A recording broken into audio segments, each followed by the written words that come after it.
Bonjour à tous et bienvenue dans ce nouvel épisode de la série Comment créer un jeu Plants vs Zombies sur Unity 3D. Et aujourd'hui donc nous allons nous attaquer aux attaques des plantes. Donc on va commencer tout de suite en allant dans le script des plantes. Hop, pouf, voilà.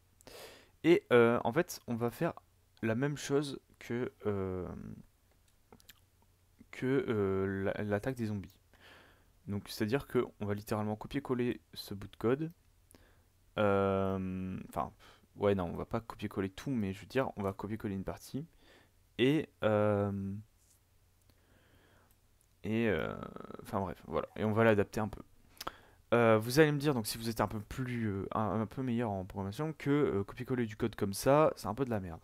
Oui, c'est de la merde. Mais, enfin, c'est de la merde en termes d'architecture et de refacto. Sauf que on passera un épisode à améliorer tout ça et qu'aujourd'hui on va juste s'attarder sur le fait d'avoir des plantes qu'ils attaquent et après on refactorera sûrement plus tard dans la série toutes les attaques afin de faire un truc un peu générique que l'on pourra glisser comme on veut. On va faire un peu, enfin, faire un peu de composition en termes de code plutôt que de faire là ce que je fais, c'est-à-dire marquer tout en brut dans le script plante. Sachant qu'en plus le script plante est censé être un script générique. Donc c'est pour ça que c'est aussi de la merde. Bref. Mais bon, pour l'instant, c'est marrant que je dise que ce que je vais faire c'est de la merde, mais en fait c'est comme ça qu'on code, c'est-à-dire que on fait d'abord ce qui marche, puis après on refacto. Et le plus important en tant que programmeur, c'est de justement ne pas skip cette étape de refacto que l'on fera plus tard. Donc aujourd'hui, donc on va copier-coller ce que l'on a. Alors, euh, alors, on va pas totalement copier-coller. On va juste copier-coller ça. Donc, tac. Donc, c'est-à-dire qu'il nous faut ça, il nous faut ça, il faut une void attack. Donc, la void attack aussi, on va le copier-coller. Voilà. Donc, voilà. Et on va copier-coller les cooldowns, can attack et ça. Voilà. Tac. Les dégâts, on s'en fout pour l'instant. Pareil, alors normalement ça devrait être sur la plante, je dirais, les dégâts, mais on va les mettre dans le projectile. Ce qui est un peu bizarre, mais pareil, on refactorera tout ça plus tard. Donc, déjà, ça, tac. Et ici, on va juste dire ça et on va mettre un print attaque. Ok, donc là, normalement, la plante attaque toutes les X secondes avec un cooldown. Si elle peut can attack, il faudra juste mettre can attack à true parce que là, elle est à false de base et du coup, ça attaquera pas. Ok, donc là, on peut déjà tester juste en faisant ça. Donc normalement, là, elle va attaquer en boucle. Vous voyez que voilà. Mais ça fait rien. Donc, on va pouvoir faire la condition d'attaque. Donc la condition d'attaque, on va la mettre dans la private void fixed update. Et on va mettre que can attack, oula, donc can attack est égal à physics.recast transform. Donc en fait, en gros, on va tirer un rayon partant de la position de la plante plus 1 mètre, oula, plus vector3.up. Pourquoi j'ai pas l'autocomplétion là? C'est bizarre là. Ah, parce que non, ça fait ça. Ah, c'est bon. Point .up. Pourquoi plus? Donc ça, vector3.up, c'est une unité enfin vers le haut. Pourquoi ça? Parce que sinon ça va être à ses pieds. Et on veut pas qu'il check à ses pieds. On veut qu'il check un peu plus haut. Ça, pareil, on réglera plus tard. Là, c'est hard codé, mais on s'en fout pour l'instant. vector 3.right. La distance, bah, c'est une valeur qu'on va mettre, donc attaque distance.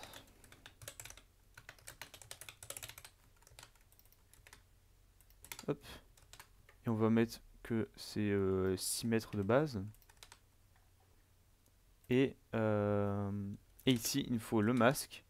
Le masque, c'est le layer mask des zombies. Donc c'est zombie mask. Là, on va mettre que c'est égal à rien. Hop. Tac et tac. Donc là, ça veut dire qu'on va attaquer uniquement quand il y aura un zombie. Donc normalement, c'est bon. Donc on va tester. Donc là il attaque. Donc c'est que c'est pas normal. Oui, il attaque parce que je n'ai pas 7. Ça. Et surtout que j'ai mis que c'était trop. Voilà. Voilà.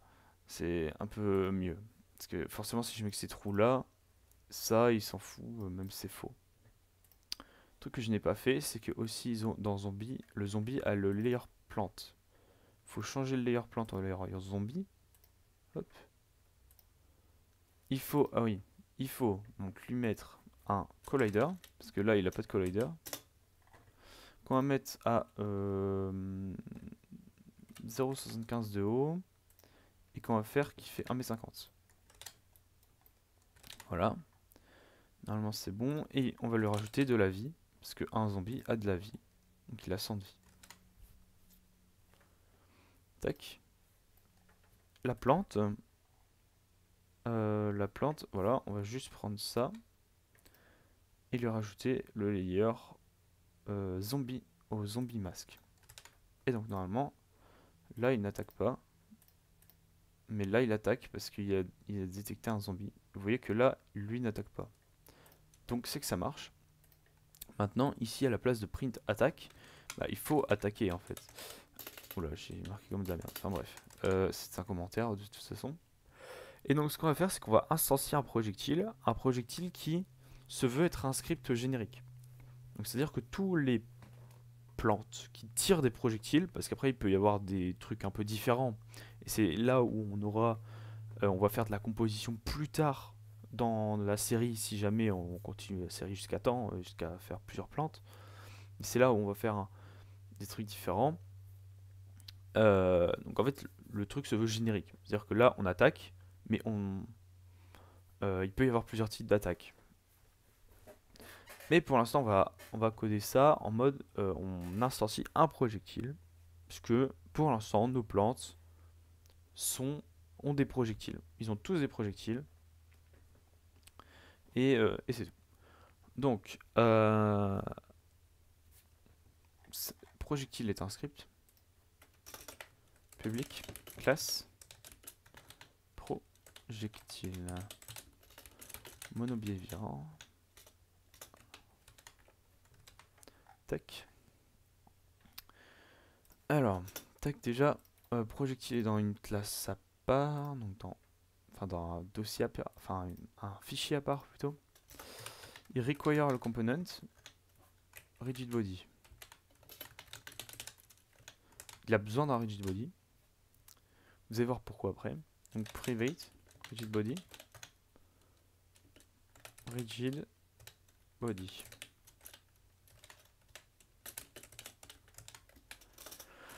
En awake, on dit que rigid body est égal à get component rigid body. Voilà. Et on va avoir une public void launch avec une direction.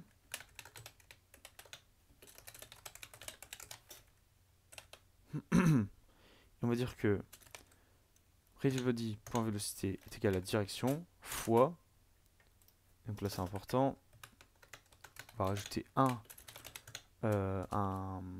paramètre qui est la vitesse.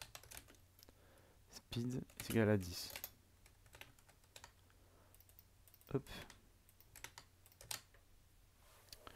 Donc en gros c'est la vélocité, c'est la vitesse entre guillemets dans chaque axe. En fait, la vitesse, c'est la vitesse absolue. C'est la longueur de la... En fait, c'est la longueur du vecteur de vélocité, la vitesse. Donc la vélocité, c'est la vitesse dans la direction. Donc dans chaque axe. Je sais pas pourquoi j'ai bégayé comme ça. Mais c'est la vitesse dans chaque axe. Donc là, on peut juste vérifier si ça marche. Mais ici, du coup, on peut juste faire projectile proj est égal. Et donc là, il nous faut une préfab. Donc, tac. Projectile. Donc là, c'est... juste regarder comment je l'ai nommé. Juste projectile. C'est égal à nul. Projectile. Voilà. Et donc, est égal à instantiate. Projectile. On le met où? On le met à transform.position. Plus vector3.up. Pareil pour pas que ça parte de ses pieds. Et quaternion. .identity. Donc on veut une rotation normale. Puis on fait proj.launch. Et là on met vector3. Right. Pourquoi? Parce qu'on veut que le projectile aille vers la droite. Donc qu'il avance. Donc là c'est bon. Rien que ça en fait ça marche normalement. Donc on va faire un nouveau un nouvel objet, sphère, proj, et alors on s'en fout, ici on aura projectile avec le rigid body, qu'on désactive la gravité, speed on va mettre 10, c'est bien, et ici en termes de taille on va mettre à 0,5, et on va refaire une préfab qu'on va glisser dans les deux plantes. Hop. Ici, on va utiliser le même projectile pour l'instant. Et donc normalement, si j'achète des plantes, il tire des projectiles. Alors par contre là ça part un peu en couille, oui, c'est parce que oui. Alors pourquoi ça part en couille? C'est parce qu'elle a un collider et que nous on ne veut pas de collider sur le projectile. En fait le projectile va check les collisions mais il va pas avoir de collision. Voilà. Vous voyez que ça marche. Maintenant il reste plus qu'à faire que le projectile détecte quand est-ce qu'il faut exploser entre guillemets et faire des dégâts. Donc ça va se passer dans le projectile. On va devoir avoir on va devoir avoir plusieurs paramètres. Donc un float radius, c'est le radius du projectile. Donc on va mettre à 1 de base. Source field private int, donc ça c'est les damage qu'on a mis pour l'instant en source field dans le projectile, qu'on bougera peut-être plus tard. Enfin, même sûr en fait. Hop. Et un layer mask qui est le layer mask du projectile. Donc en gros, qu'est-ce que le projectile va détecter? Et donc là, comme je vous ai dit avec l'abstraction, etc., c'est que là, le projectile ne doit, en théorie, si l'on applique les principes de programmation classique, le projectile ne doit faire que son job de projectile, c'est-à-dire avancer et détecter une collision et faire un truc quand il détecte une collision. Nous, pour simplifier la chose, nous allons tout mettre le code dans le projectile. Ce qui changera lorsque l'on refactorera. Mais pour l'instant, en fait, il nous faut un truc qui marche et qui est simple. Et pour l'instant, le code est simple. Donc, on va faire comme ça. Donc, ce qu'on va faire, c'est qu'on va faire une fonction fixedUpdate. La fonction fixedUpdate, elle va appeler la fonction... donc en fait, on va détecter les colliders touchés en faisant physics.overlapSphere. Donc en gros, overlapSphere, c'est qu'on va regarder dans un radius autour d'un point, donc littéralement dans une sphère, quoi, parce que une sphère est définie par un centre et par un radius. Donc en gros, dans une sphère, s'il y a des objets et s'il y a des intersections avec des colliders. Donc on va checker autour du point central du projectile dans un rayon qui est le radius avec le masque, ce qui est très important. Sinon, si on ne met pas le masque, c'est-à-dire qu'on va pouvoir... Il peut y avoir un bug de ça fait une collision avec la plante et non pas avec le zombie. D'où le fait qu'on a un masque pour les plantes et pour le zombie. Puis on va faire un for each.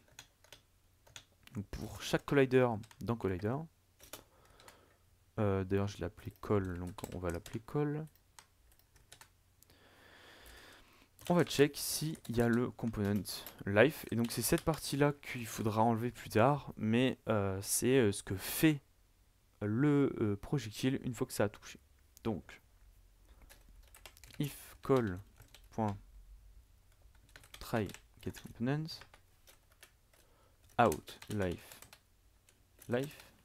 En gros, on prend le component. Donc si jamais on n'arrive pas à trouver le component life, on continue.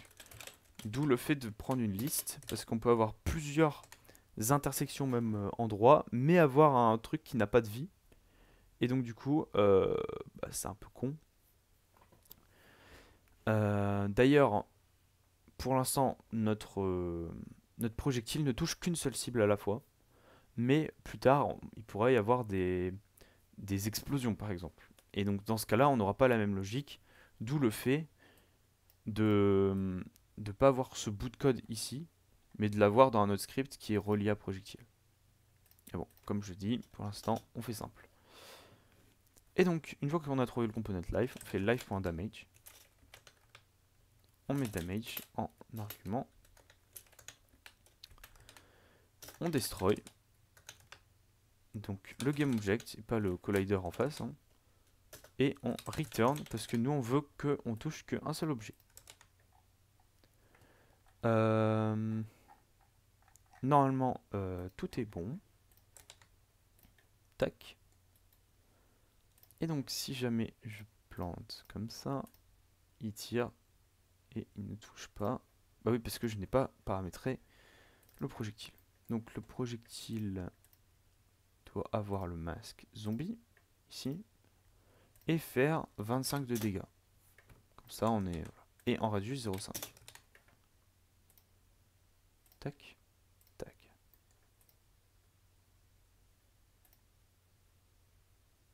Et voilà, fait que ça marche. Et donc on peut faire un truc un peu drôle, c'est-à-dire de mettre plein de zombies.